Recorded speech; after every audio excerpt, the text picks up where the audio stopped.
I did a video on this channel you might have heard about on DK bosses, but I left out the best DK boss of all time. No, it's not an irrelevant Crocodile King you might have heard of. It's not the Snowmads, and it's certainly not the Tikis. That's because this boss is so good that he deserves his own video. You asked for him, here he is. The one, the only, Kroctopus! Okay, but no, seriously, the most common recurring comment on that video was the fact I forgot Kroctopus. Kroctopus, if you didn't know, is exclusive to the Gameboy Advance remake of Donkey Kong Country 3. It's easy to miss him, but I included Kerosene on the list, who's exclusive to the GBA remake of DKC 2, which makes Kroctopus' exclusion from my old list especially egregious. On to Kroctopus coverage, I really don't like his design. I hesitate to use the word ugly, because being ugly isn't inherently a bad thing.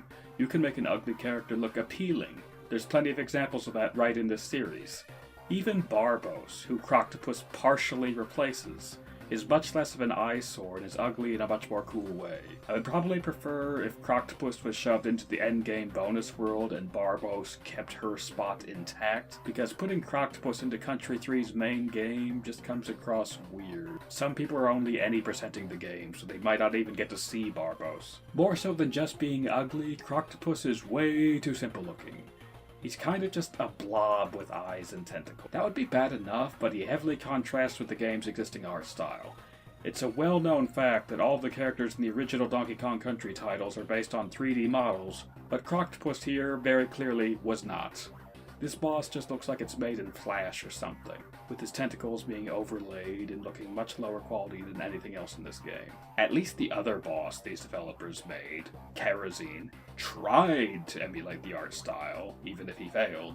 Moving on to what gameplay and what he actually does, Kroctopus has a single attack. He stretches his tentacles up to try to hit you, and there's only 3 platforms you can stand on and have to jump between without falling down into the water below. And the boss gets faster as he gets lower on health and starts changing color.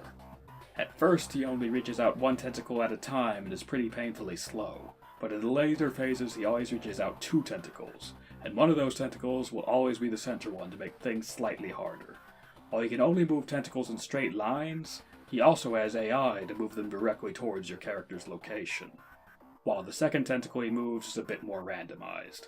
I will give him a few props for being a bit more complex than some of the other pattern-based DKC bosses. How you hurt him is that random bombs fall from the sky, and you have to bait his tentacles into going at the bombs. As the fight gets harder, the bombs take less time to explode, making them more likely to hurt your characters.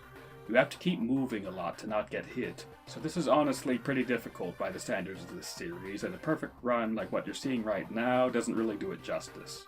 For how simplistic this boss is, it's at least relatively fun and challenging. People mostly just hate it for how it looks. I will say I really don't like the random bombs falling from the ceiling that are entirely unrelated to the boss, and they're a completely unique asset for this boss fight. I can't dock at too many points for that though, because there are a lot of other bosses in this series that give you random barrels of TNT to hurt themselves with that provides absolutely no benefit to them. At least this bomb can actually hurt you, that's something. So it's an actual attack, unlike the random TNT barrels that fall during other boss battles. It's just very unthematic and unrelated to the boss, is what I don't like about it. Gameplay-wise, it's honestly pretty alright, it just sucks aesthetically. The music you've been listening to, his boss theme, is also seriously not helping him in the aesthetics department. It's really forgettable.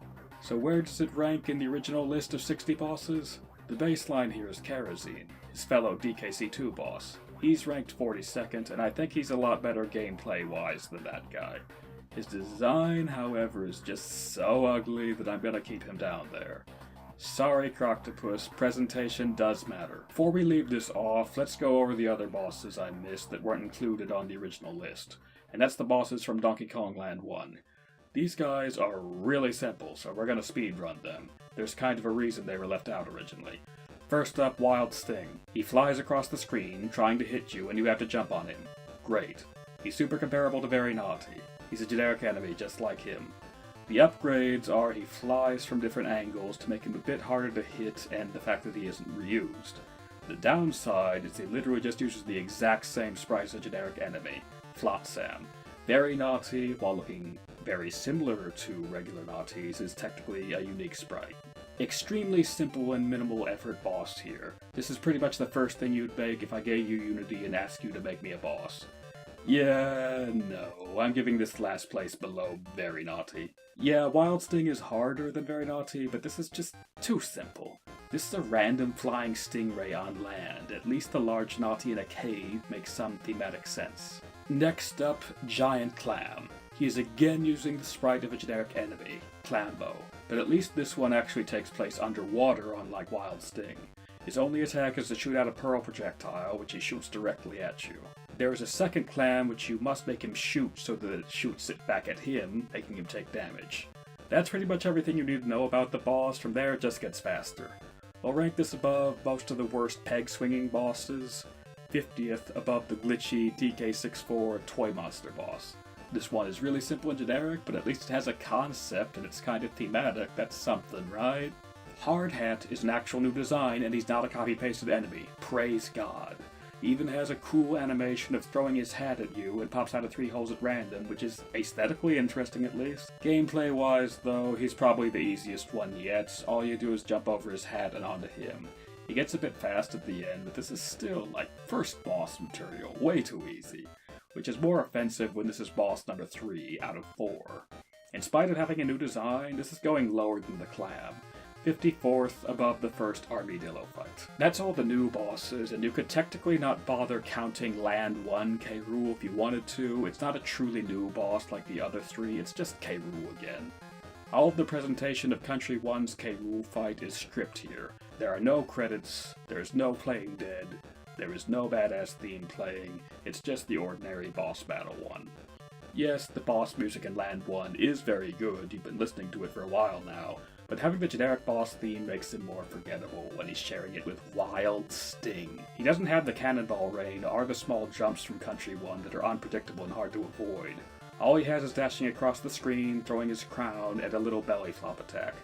The belly flop is kind of a substitute for the weird jumps and is creative and can catch you off guard, so I'll give him a point that he does have one new attack, technically, that he didn't have in the original game. Also, despite his more limited arsenal, K. Rool actually runs across the screen and throws his crown at the same time, making 2 things you have to avoid and leaving himself way less vulnerable than when he throws his crown in the Country 1 fight. Honestly, it's not bad. I never liked the cannonball rain from Country 1 all that much anyway, because it's just kind of boring having to sit through it. The main thing that makes this one so much worse is infinitely worse presentation. But this is honestly not a bad boss battle, just underwhelming by final boss standards, too simple, and too ugly because it's on original Game Boy, if we're being honest. We'll give him 32nd above Manga Ruby. Yes, that's below Tiki Tong, who's sitting comfortably at 26th, but putting him much higher than this is just showing Kremling bias, let's be honest here. There are some interesting positive changes over the real K. Rool fights. This is not 100% a downgrade, but the downgrades are enough to warrant him going significantly lower in the territory of ordinary bosses. Okay, we covered every DK boss this time, for real. We went over the 5 stragglers, including the infamous Kroctopus. Hopefully, Nintendo can finally announce a new DK game to give us some more material for us to go over. Mario vs. DK doesn't count, sorry. All this time later, are there any DK bosses you think I didn't give enough credit on the original DK bosses list? Let me know in the comments. If you want more videos similar to this one, consider subscribing and joining the Discord to keep the discussion going. Until next time, see you later.